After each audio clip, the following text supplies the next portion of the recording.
Свети великомъченик Мина, който е много почитан по нашите земи. Не само като закрилник на християнското семейство, но и като един от великомъчениците в църквата. Като кажем мъченици, има и великомъченици, т.е. особено много пострадали за вярата. Такива са свети Георги, свети Димитър, те са великомъченици. Докато има и светци, които ги наричаме само с мъченици.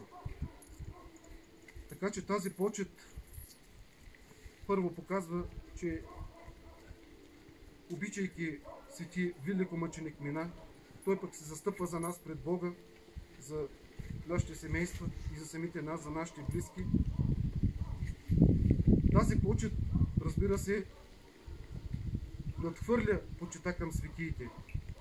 И това, разбира се, почита към Божията майка и към самия Господ Исус Христос.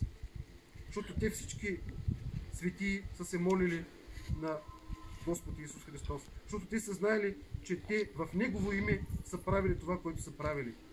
Търпели са мъченията, проповядвали са на народа, търпели са какво ли не, единствено за да угодят на Бога. И свети великомъченик Мина също, търпейки всякакви изкушения, скърби и накрая страдания и мъченическа смърт, именно за да угоди на Бога. Така че благодарен съм, че все пак и тази година сте се събрали да почитате паметта на свети великомъченик Мина и да по този начин да покажете и своята вяра.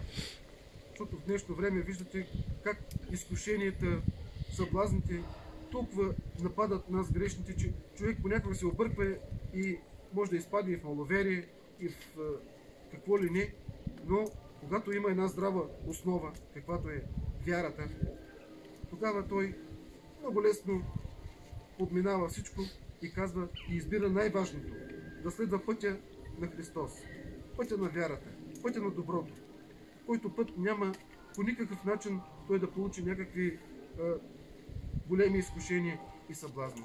Така че следвайки този път, ние сме защитени.